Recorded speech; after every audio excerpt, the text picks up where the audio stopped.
Well, it's clear to me that Colbert doesn't have it anymore. And it's sort of sad to see what's happening to Colbert. They obviously can't get it done. They're not making money over there. The president made a big deal about how he broke off the relationship with Jeffrey Epstein a long time ago. But according to Epstein's brother, Mark Epstein, what happens when a comedian with nothing left to lose takes on a powerful former president and his own network? Stephen Colbert, now uncensored and unleashed, has turned his cancellation into a masterclass of roasting. Really? No! What? We're still canceled? Then was this necessary? How? Calling out CBS and Trump in a way that will make you laugh and gasp at the same time. Before we move on, I will like you to subscribe to the channel and like the video. What do you do when your bosses fire you? Most people pack up their desks, play nice with HR, and slip out the back door. But Stephen Colbert, he chose violence. Or more accurately, a marathon of mic-dropping, no-holds-barred comedy. The Late Show was canceled despite drawing solid ratings and earning Colbert a fresh Emmy nomination. Let's be real, that doesn't scream failing show. So why did CBS pull the plug? Some are whispering about financial losses, but Colbert himself seems to think there's something fishier going on, and he's not shy about saying it. Here's where things get interesting. The show's cancellation was announced not long after Colbert roasted both CBS and Donald Trump on live TV. I want to let you know something that I found out just last night. Next year will be our last season. The network will be ending The Late Show in May.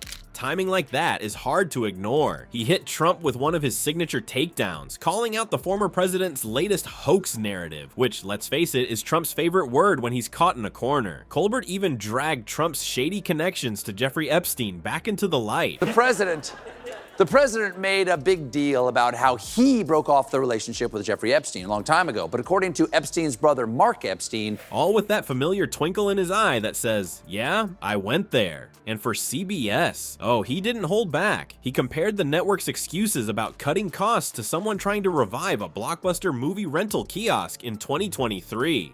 No one's buying it, he said. And honestly, it's hard to argue with that metaphor. In some ways, it's like watching a superhero get their powers right before retirement, except Colbert's superpower is roasting people so hard it can leave scorch marks on their reputations. Cancellation just made him bolder, with nothing left to lose. The fallout continues after CBS announced that it's canceling The Late Show after a 3-decade run, citing financial issues at the network. His jokes weren't just about laughs. They felt like knives slicing through all the political and corporate PR nonsense. Imagine Superman yanking off the cape and saying, "Screw it, I'm just tossing buildings now." That's the level of audacity we're talking about here. One of his standout moments came during a biting monologue where he dismantled Trump's claims about vote fraud. He painted Trump as a guy who's stuck living in the past, flipping through stacks of imaginary voter fraud documents like a middle-aged dad showing off his high school football stats. "No one cares, Donnie," Colbert quipped, but it wasn't all lighthearted. The comedian took it a step further, sliding in references to Trump's business practices and his curious silence whenever Epstein's name resurfaces. Add a comedic beat, and Colbert made the unsettling feel disturbingly funny. And let's not forget the deeper punchline here, humor as a weapon. While Trump cried foul about mockery at his expense, something about snowflakes calling other snowflakes soft, Colbert reminded viewers of all the scandals that Trump would probably rather everyone forget. Remember Trump University or the hush money payments? Colbert worked those into his jokes like seasoned ingredients in a recipe. He informed the president that his name was in the Epstein files. I, for one, was shocked. What are you going to tell me next? Fraud, he said one night, is Trump's greatest love language. And while people were laughing, it also forced them to, think. That's the secret sauce. You're giggling, but at the same time, you're like, wait, that's really messed up. Of course, CBS hasn't exactly come out of this looking spotless either. As Colbert sarcastically pointed out on air, they didn't just cancel The Late Show, they canceled other shows at the same time, citing financial problems. Cancellation came just 3 days after show host Stephen Colbert spoke out against CBS, settling a lawsuit with President Trump for $16 million. Convenient, right? Colbert tore into that excuse with a comparison that was both brutally honest and hilariously apt. He said the network's explanation reminded him of someone trying to justify bringing back phone books. Sure, the world's moved on, but don't you want to flip through 900 pages to find your neighbor's address? The audience roared, but Colbert's point was clear. The story CBS was selling made less sense than the plot of Cats. Well, look, it's clear to me that Colbert doesn't have it anymore. anymore. And it's sort of sad to see what's happening to Colbert. They obviously can't get it done. They're not making money over there. The best part? This wasn't just some petty gripe about being canceled. Colbert used his platform to ask a bigger question. Why do the people at the top want certain voices shut down? Because let's face it, when a comedian like Colbert is willing to risk burning every bridge just to keep speaking the truth, people start to wonder what CBS didn't want him saying in the first place. The show will cease to exist next year shocked many as it recently hit a 10-year ratings high, but it all comes down to numbers.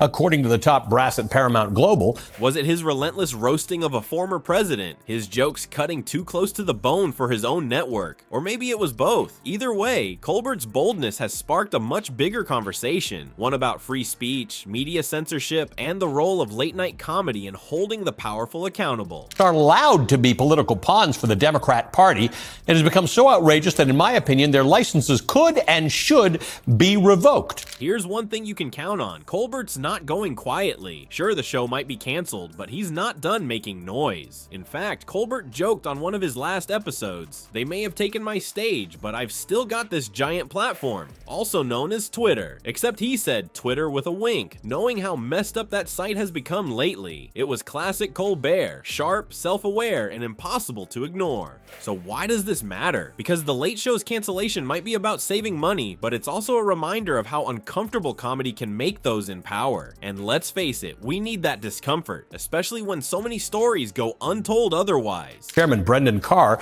responded to the Colbert cancellation and indicated that the media industry needs, quote, a course correction. Colbert's calling out the hypocrisy from all sides. Trump, CBS, and the whole system that lets them operate in the shadows. He's turning his fired-up humor into an unstoppable force. And now, even Colbert's peers are stepping up in solidarity. Will Ferrell, Jon Stewart, and other comedians have spoken out, applauding his commitment to speaking truth to power. Colbert may no longer have a desk to sit behind, but his voice has only gotten louder. He's become a symbol of what it looks like to stand up to censorship. Microphone in one hand, cutting wit in the other. Stephen Colbert's cancellation might have ended his late show chapters, but it kickstarted something more significant. A loud and fearless reminder of what it means to stand up to power. Share your feelings. It's not just the end of our show, but it's the end of The Late Show on CBS. I'm not being replaced.